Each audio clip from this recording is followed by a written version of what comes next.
Alrighty, yo, what is going on, everybody? It's your boy, Mr. DDG94, back with another reaction video. Today, we finna react to when Jeff Hardy went to TNA. Oh boy, I'm gonna be honest with you.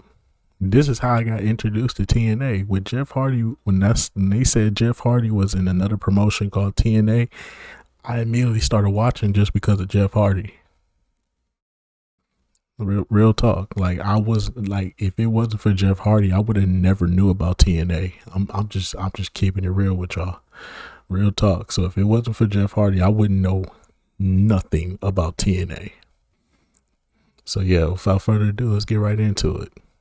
The Attitude Era was filled with plenty of colorful and larger-than-life characters. There was a strong promotion from the WWF to show and present these men and women as modern-day gladiators. And for many of us in our childhood, that's how we viewed these wrestlers. No matter what era we're talking about, these men risk their careers all for entertaining the fans, and often these guys push the limits. Mick Foley was seen as a man who went beyond the lines, but even with all of his crazy spots, the fans didn't realize there was another man on the roster that would make a career out of these risky moments: Jeff Hardy. Hardy rose up the ranks with his brother to become one of the most loved and inspiring tag teams. Jeff in particular loved taking these spots on the regular, and coupled with his very unique charisma, it was a star of the future. Jeff had accomplished a lot by the age of 24. He was a multiple-time tag team champion, one of the best tag team wrestlers of all time, and a former Intercontinental champion. The sky was the limit for the charismatic enigma, but the moment he split from his brother due to the brand split, Jeff Hardy began to falter. Hardy couldn't keep himself in check and began making some very dumb mistakes. These come up a lot throughout his career, but this was the beginning, and it was because of the years of wear and tear from his body. This man still had a long career ahead, but was feeling like Mick Foley at age 32. Even then, Hardy was still going out there and doing the same stuff. It did lead to some good moments, such as his match with The Undertaker, but WWE was becoming worried with him because of his behavior. He was more interested in making music and actually asked for his release on 2 occasions. They ended up releasing him though after he refused to go to rehab. Matt Hardy on the other side was doing some of his best work in his entire career, and Jeff was in a weird spot before his release. He had a heel turn that went nowhere, in a storyline with Trish Stratus, and of course there was hope he'd come back and learn a lesson, but from the time being, he was better off being away.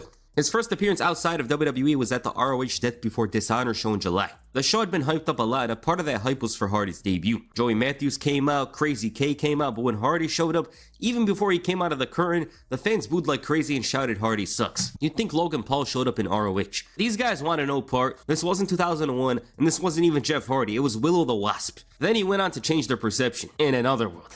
You see, Hardy's performance here was terrible. It wasn't the best. He comes out with a mask, takes it off while wearing a jacket. Nobody knows his gimmick. He looked rough, and I'd be traumatized for life if the crowd was chanting, "We want Matt" at me. That would be my wake-up call. Hardy was very upset by the reaction from the crowd and called the promotion Ring of Horror. It wasn't a good performance for him. There were some botches, not necessarily from Hardy, but the whole thing wasn't a good experience. Time had passed, and heading into WrestleMania season, WWE began negotiating with Hardy on a potential return. Jeff was set to come back to SmackDown as a part of the Cruiserweight division. There was even plans for him to return at WrestleMania 20, but he ended up doing something entirely different. And now around this time period, there was rumblings that Jeff would return with his brother Matt. It makes sense because Matt Hardy had just turned face, he needed some help against Kane, but instead, he went to TNA. Hardy debuted with the help of his brother Matt as he put in a good word for him to Jeff Jarrett. This is a way to keep him on the straight path. He debuted on the 100th pay-per-view of TNA, which was the 2nd anniversary of the show, and he came out to his own theme song called Modest. And unlike the ROH crowd from the previous year, the fans welcomed him. He looked much better than his last major appearance, and this was his first match, by the way. He looked good. He challenged AJ Styles for the X Division Championship. This was a decent match, especially for Hardy's first match in about a year. Styles, of course, here was incredible. He was in ridiculous form during this time period, but then Kid Cash in Dallas ruined everything. Despite this, the two faces stood tall. Hardy was presented as the hottest free agent by Dusty Rhodes at the time, and to understand Hardy's popularity, he even gave him a title shot, but the alpha male, Monty Brown, refused to let this go down. The shot was this: Brown didn't care about Hardy's previous accomplishments. The champion dressed like he's leading the opera, tried to drag the conversation away from the title, and he told Hardy that just like Hogan and Sting,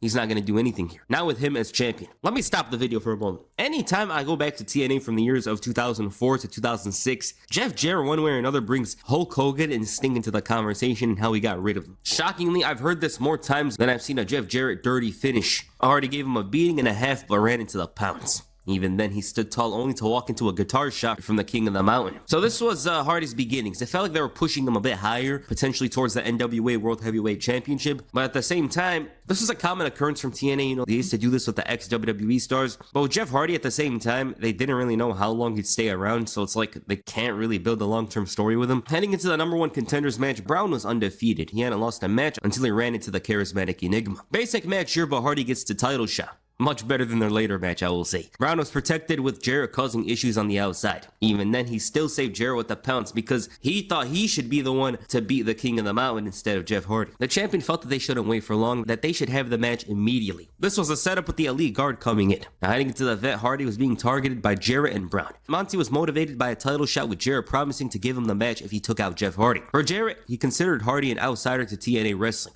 Unfortunately, this was one of Hardy's better singles matches in TNA, and I'm just talking about his first run, by the way. This was one of the better matches, and it wasn't even all that, which is a common occurrence during this run. I also have to mention that this was the final match in the weekly pay-per-view era for TNA, so in some ways, it was the end of an era. This was a Jeff Jarrett match on steroids, but maybe it would have a good ending, right? Keep on dreaming. There was also additional drama on the outside between Russo and Rhodes. The commentary reacting like they never saw this finish before. It was messy. The story wasn't over, though, with Hardy fighting his way back to the main event rematch with Jeff Jarrett. He beat the Monster Abyss and the Alpha Male Monty Brown to set up the rematch at Victory Road. This match had another element to it with Nash and Hall feuding. Hall was with Jarrett, whereas Nash was a face and siding with Jeff Hardy. The match itself wasn't that good, but there was many nice spots, which would almost mean this was a good match, but it wasn't. It was a bit off. And then to top it all off, Nash turned on Hardy to cost him the title, reuniting with Scott Hall and Jeff Jarrett. WCW 2000 back in full force. And then the TNA originals come down to the ring, and if you thought this was all random, well, this is followed by Randy Savage making his TNA debut. So this was going to be a story between Jarrett's guys and the TNA guys, the final man to match them being Randy Savage. It was definitely inspired a bit by the NWO with the trio poisoning the essence of TNA wrestling, and the fact that they were members of the NWO in 2000 as well. But I will say, I have to mention this. This is one of the most random trios I've ever seen. The Randy Savage match turned out to be his very last one in TNA, and was mostly uneventful. AJ Styles and Jarrett were the best part of this match.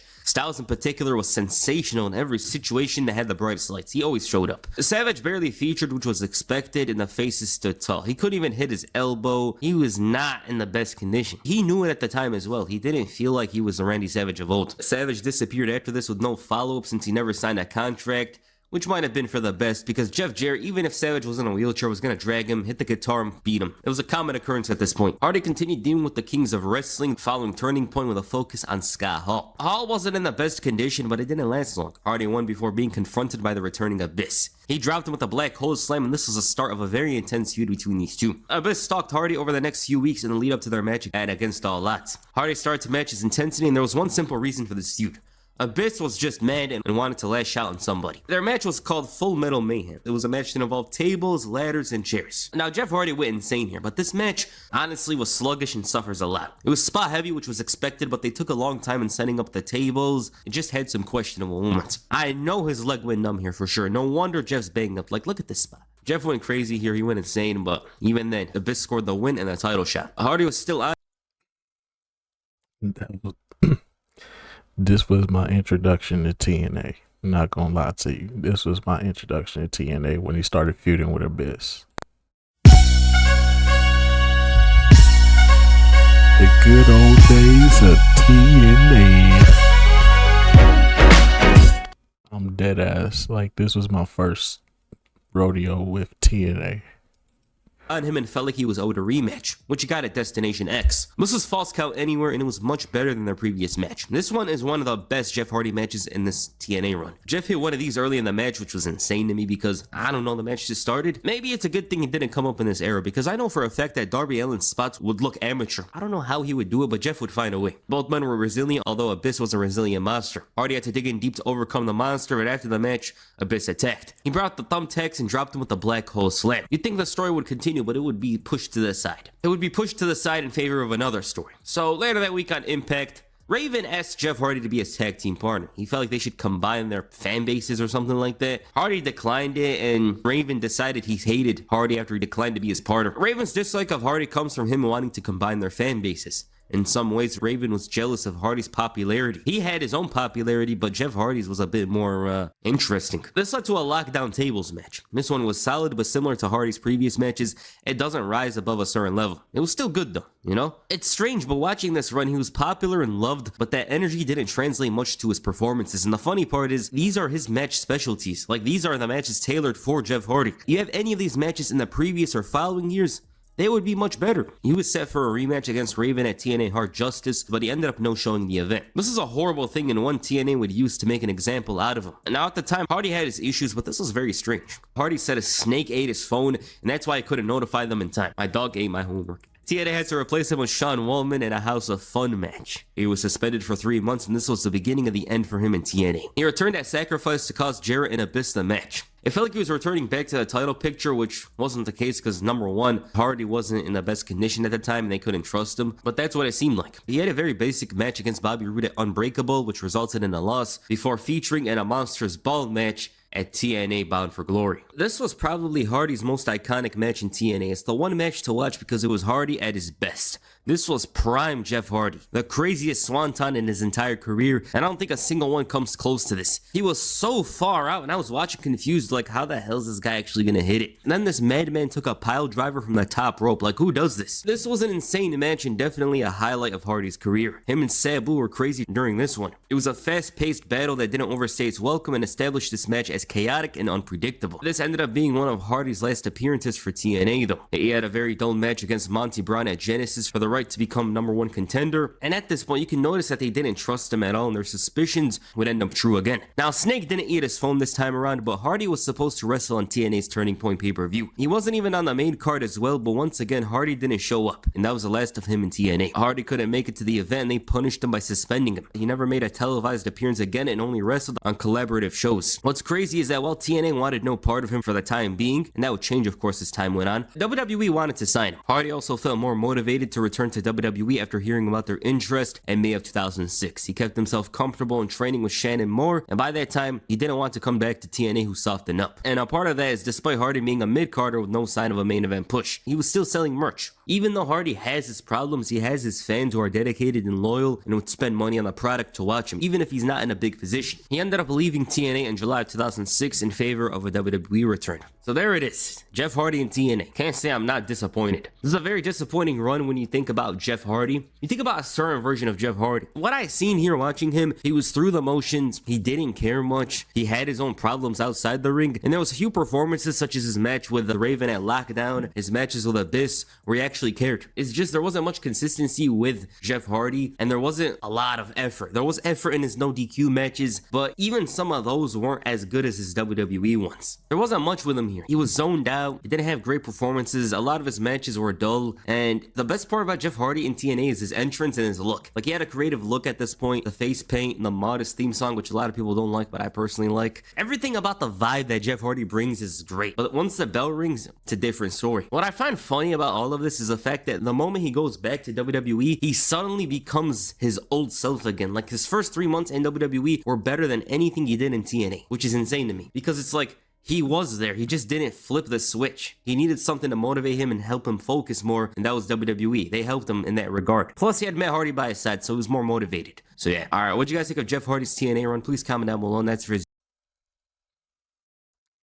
Alrighty, that's just gonna about do it for this one.